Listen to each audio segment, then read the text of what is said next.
see the number 15 car go through on its way down the straight. Thomas Mazier at the wheel of that, beneath the GIO bridge. And here's Johnson, right behind him, Scaife. Mark Gibbs is the next in the Nissan. Then a helter-skelter. Larry Perkins, who lost the kick initially and now trying to fight back. And 05 being pushed down pit straight, has not started with that transmission problem. Rotten luck for Peter Brock. And you cannot, of course, cross-enter. So that means that unless they can get the car running, Brock's race is over.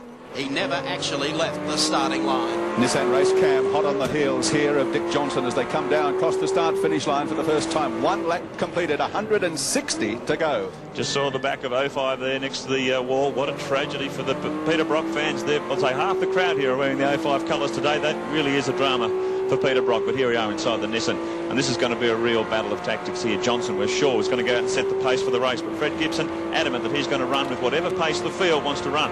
And just coming up pit lane, we have possibly a pace car, so there may be some movement in pit lane as well while they get Peter Brock's car out of the way. So we're only into the second lap of the race. Johnson, Scaife, that's on the back of the works Nissan. Mark Gibbs holding position in third position as they come across the mountain for the second time. This is turbo country. Low ambient temperature, only talking about 10 degrees up here, and these things are really percolating. Well, we'll certainly be able to generate pictures for you today from Dick Johnson's car, courtesy of Dunlop, and certainly the Mark Scaife, Jim Richards Nissan. Unfortunately, we can't do that with the Peter Brock car, the 05 car that is out of commission. There's the gap, first to second. Scaife just sitting in behind Dickie Johnson as we take the rear view of our Dunlop race cam. That's the gap first, back to second. And then a similar gap back to Mark Gibbs, doing a great job there in the GIO Nissan GTR. Back behind them, it's helter-skelter. There's about 5 or 6 of them debating fourth place. To the dipper, DJ, the pride of Queensland. And right behind him, closing for the kill, is Mark Scaife in the early stages of this 2E's 1000 for 92. Yeah, they've made a bit of a break now on Mark Gibbs, and Scaife definitely sitting right on the tail of Johnson, looking for a passing manoeuvre here as they line up on Conrod. Out of Mazda Forest Elbow again, down Subaru straight. There's the gap. Johnson's car running beautifully. Always a strong qualifying car in the Shell Australian Touring Car Championship this year. But the team that put the points together was, of course, the Winfield Team Nissan with Mark Scaife, and he is the national champion, not only in the Tourers, but also Gold Star champion for the open wheeler set. On outright speed, Dick Johnson Sierra is the only car that can take the battle up to the Nissans at this stage. And this first hour is going to be an absorbing contest. See if Johnson wants to try and break the back. Well, Mark Scaife ducks down the inside, and he will lead the great race as they come across the line for the third time. So a change in the lead as the Nissan GTR goes through to leader. Johnson hangs to the outside. He's going to let Mark Scaife set the pace for a while now. The Dunlop race cam shows the gap, first back to second as they work mountain straight. As you've seen all week, straight line speed, there's nothing in this with these cars, and Dick's got the advantage at the toe. Pulls out of the draft, and this is just sheer horsepower. Aerodynamics working on these cars, 280 kilometres an hour as they head up mountain straight. Dick's trying to blow him off before they get to the right-hander, but I don't think he'll make it there. Scaife goes deeper under brakes. These guys will be mindful these cars are running on full tanks of fuel, new tyres, and they've got 6.5 hours of racing to go. And car 9, the O'Brien Brabham car, into the pits early, front wheels coming off. Looks like new tyres, nothing happening with the brakes. I wonder what's going on out there this early in the race. John Brady? Yes, Mike, it looks like it's tyres, and that's all. Rudy Eckenberger hopped in to try and have a quick look at the telemetry, but pulled out of it very quickly. And the car back in action. Hard under brakes, standard Caltex chase. Johnson still hanging in second. Good position for Mark Gibbs, Rowan Onslow, and Bob Forbes' GIO GTR. A watching brief, sitting back in third place.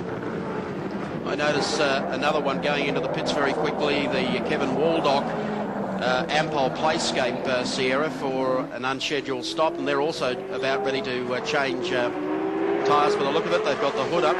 John Hewson there working on the front right wheel, but there's something a little bit more important. I believe there's clutch problems with that car. Bonnet's up.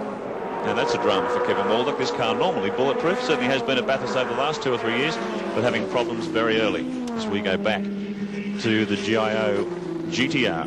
Mark Gibbs at the wheel. I believe the Synovus Vitamins car that came in, that Charlie O'Brien, The problem was that they'd flat spotted the tyres. Worth keeping an eye out for his teammate, though, Klaus Niedzwitz in the other car. Niedzwitz now up to 4th place, having started from 10th on the grid.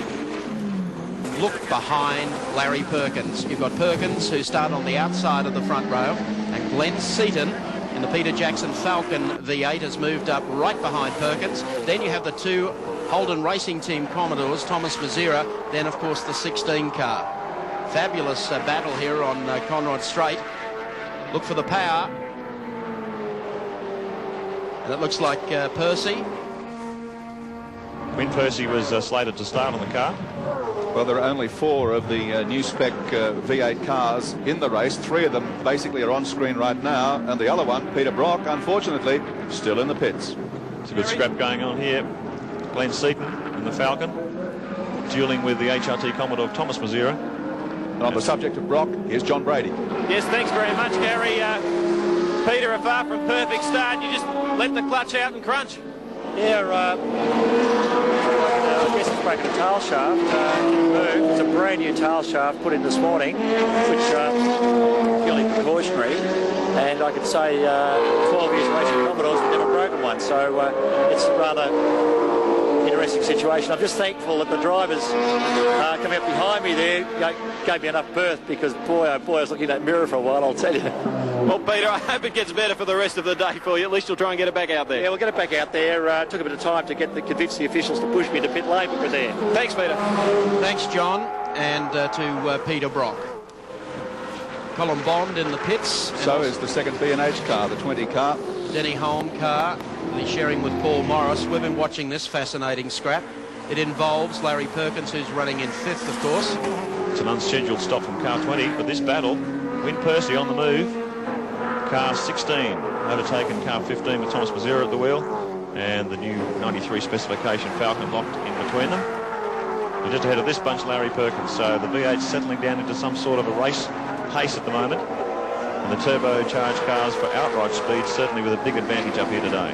Over the top of Castrol, magnificent shot there as they come down through the dipper. And that's the order we're following, the 5th, 6th, 7th and 8th. And I think on the back of the V8 brigade is the second works Nissan of Crompton and Anders Olsen, running at a more conservative pace than number 1, obviously. That car moving up all the time now, up to 9th position there. As they come down the straight, we go to the pits. And the Colin Bond car in, unscheduled stop, the hood is up. Consulting with Colin, not a lot happening there. This is a disappointment for Colin. This is a brand new car, built specially for Bathurst. Johnny Brady's on the spot. Yes, mate, they've got a bit of trouble here with the engine. They just haven't sussed quite what it is. As you say, brand new car built just for this race. They'd had the shell around for a while. It's only 3 months old, and not good sign already. They're starting to go into the spark plugs there. I don't know if they've got a head gasket problem. These cars used to have trouble. They've got oil pressure problem at the moment. Great disappointment for the Caltex driver. Meanwhile, Mark Gibbs is slowly falling back into the clutches of the V8 brigade. This high-speed 4-car train of Commodores and the lone Falcon. Quite a traffic jam going behind him there. And they're taking Anders Olofsson up as well as Perkins with the sniff of the turbo in front of him. Now I'm fascinated why Gibbs is running his windscreen wiper here. There's certainly no rain at the bottom of the circuit, but we may be getting a few spots of rain up the top. Larry.